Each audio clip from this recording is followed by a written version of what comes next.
What's going on, everybody? Mortem here, this time bringing you my review after 100% for Steelrising, the Souls-like alternative history French Revolution game where we play as Aegis, a former dancing robot turned protagonist. Before we jump into all that, a few things to get out of the way at the beginning here. I review games after 100% all the time to set me apart from other reviewers on YouTube. This does include the achievements, but also includes much more than that. If you're not subscribed and you go to my channel, first video you're going to see is a video explaining everything that I cover. Moreover, with Steelrising in particular, it is worth mentioning that this channel is actually in the credits for the game as a playtester. I did some official playtesting for the game all the way back in March of this year, actually, 2022. I was under an NDA that then expired when the game launched, and while I had no hand in developing anything, they did offer the game to me to play and then provide some feedback, which obviously I did. So it was important to me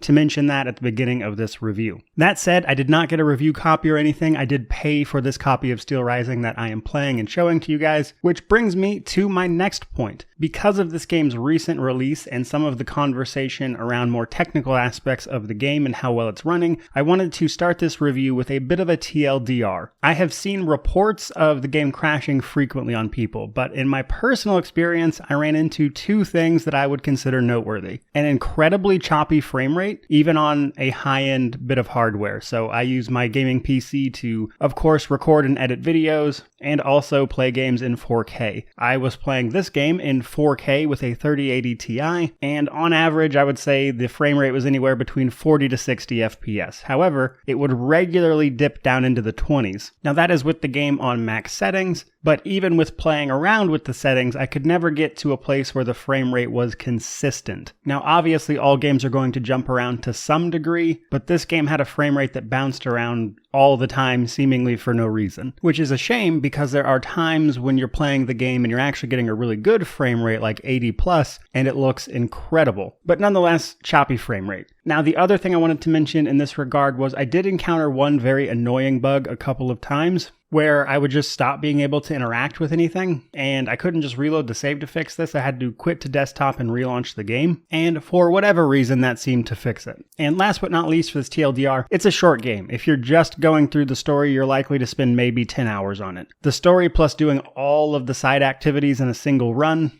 was about 15 hours for me. Combine that with the game's kind of high price point at $50 for what is a AA game, and you've pretty much got a buy on sale from me out of the gate. But with all of that stuff said, let's actually elaborate on some of this stuff and talk about the game more in depth. Now, as I already mentioned, this is a third-person Souls-like. We are taking on the role of an automat named Aegis, who used to be a dancing robot, so a lot of the movements have a sort of rhythm to it. And on top of being a Souls-like, it does still manage to do a few things that I think help the game along, such as the assist mode, which we'll get into in just a second. But first, let's talk the story setup. Now, as I've already mentioned, this is an alternative history French Revolution, and we start the game with the revolution in full swing. In fact, tons of people have already died because the king's response to the revolution was to basically use automats to kill everyone. You, being an automat that was set to guard the queen, are sent by the queen to go investigate and try to put a stop to this, basically, which sees you battling all sorts of other mechanical creatures. Now, a few things I want to mention about the story. First of all, I thought it was pretty good. Not amazing or going to blow you away or anything, but overall pretty good, especially for a Souls-like, because in this regard, the story is actually pretty clear. You're going to be having conversations with actual people, and they're going to be explaining things that are actually happening to you. Whereas in other Souls-likes, they tend to keep the story very convoluted, and that's one of the ways this game breaks from that particular genre, is that the story is actually quite clear. You pretty much know what you're doing and why all the time. And then the other thing I wanted to mention is that there is surprisingly a little bit of choice and consequence in this game. Not a ton, not in any sort of way that's going to blow you away, but there are a handful of side quests that you can undergo for the various citizens you're going to be encountering, and some of those side quests actually lead to choices.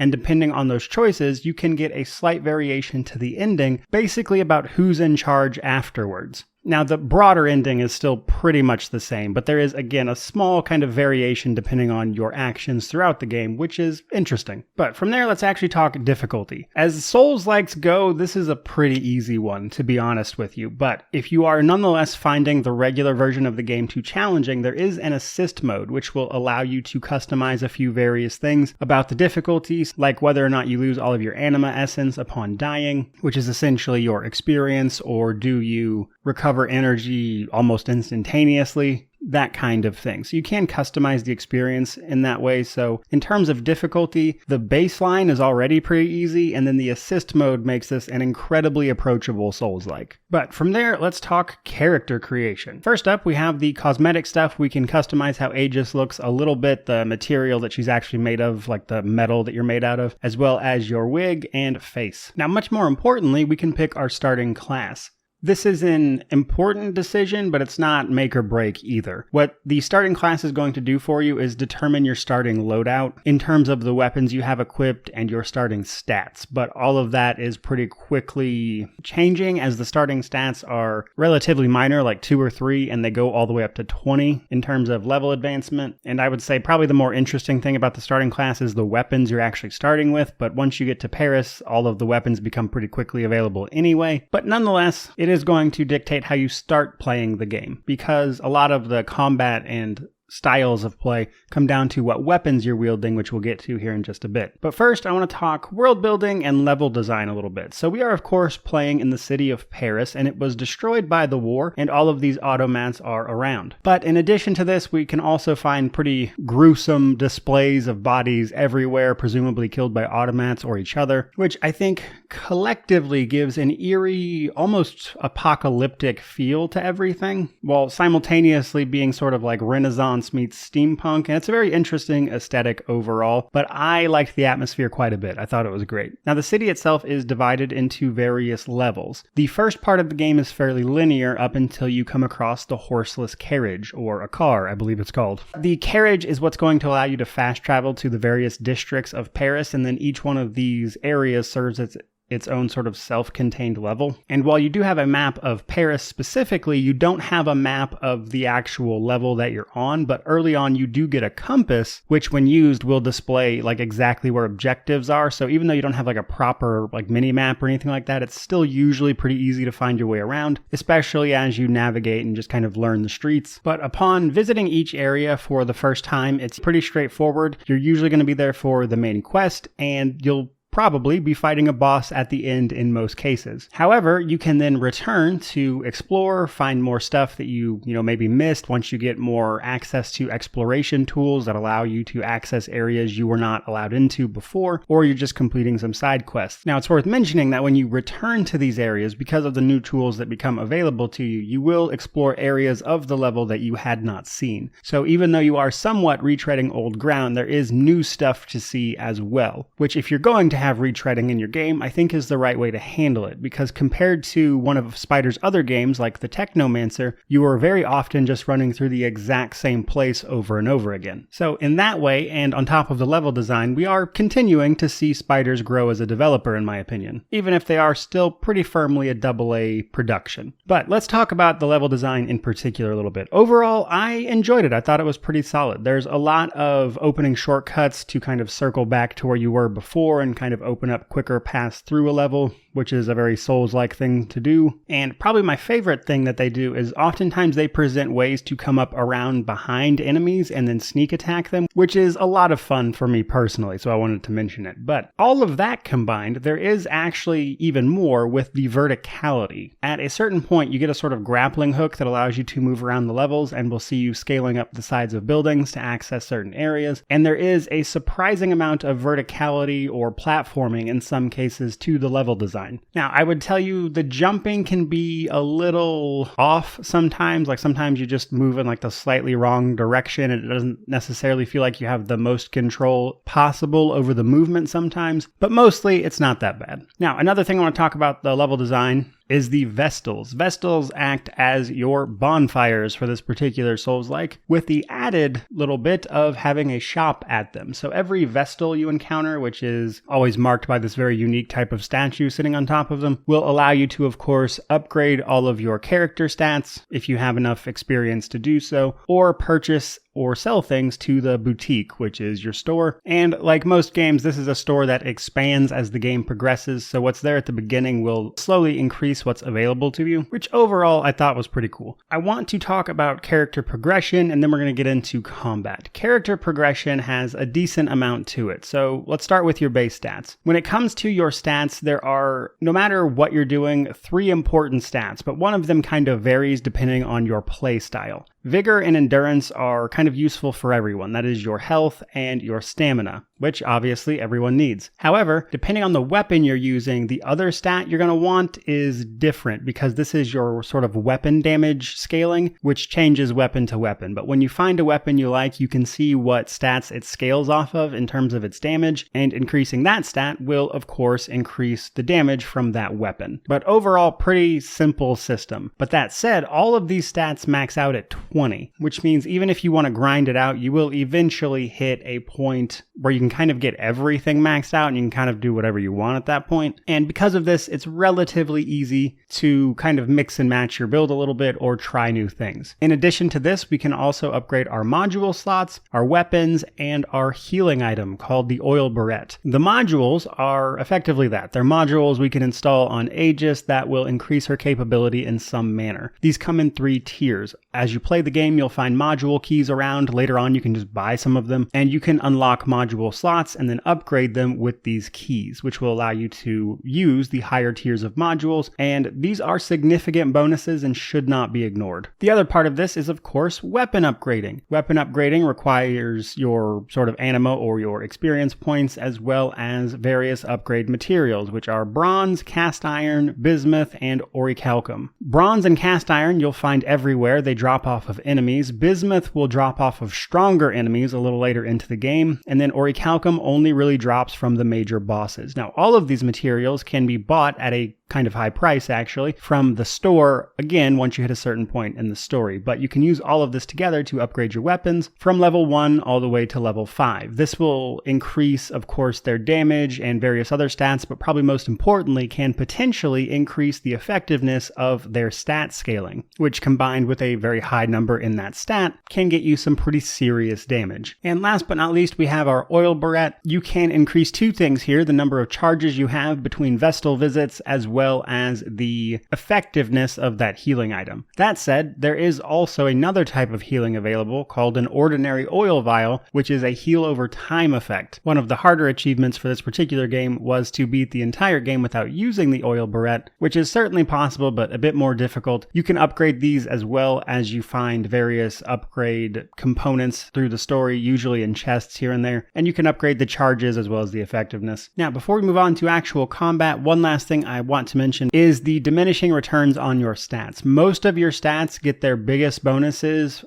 when you get them up to level 10. Afterwards, they start seeing diminishing returns, and it's less useful to put points into them. So when it comes to health and endurance, I found a good stopping point was 10. And then the only stat I took all the way to 20 was whatever stat was using my weapon scaling, because that's actually going to eke out some more damage. But as the stats go up, the diminishing returns increase. So let's talk about combat a little bit, mostly dictated by your weapon of choice. Personally, I enjoyed the halberd the most, and is likely going to be most of the footage you're seeing here, but other weapons are available, such as claws, fans, chains, muskets, batons. All of them do kind of various things and attack in different ways. In fact, your block and parry skills are behind weapons. They are special attacks attached to weapons that you'll be using that way. Now, everybody can dodge out of the way, but if you want to block and parry specifically, you need to use a weapon that has that as its special attack. Now, an interesting thing here, though, is that later on you can find various various types of the same weapon, if you will, so different kinds of fans, if that makes sense, and each of those fans will have a different special attack attached to it, which can give you a good amount of variety with a weapon that you might actually like. On top of this, you can equip 2 weapons at any given time and then switch between them in combat, though I found that that was mostly unnecessary, but an option. That, again, adds variety. On top of this, each weapon has a light, heavy, and special attack. Light and heavy are obvious, but special attacks are interesting because, again, they vary weapon to weapon and can do all sorts of different things and might make a weapon that you might not want to use more interesting because this particular one has a special attack that is cooler or does something else or has an alchemical effect attached to it. Which brings us to the alchemical effects. They are very useful and very, very overpowered. So alchemy in this game is effectively your magic, right? But again, it's primarily used through weapons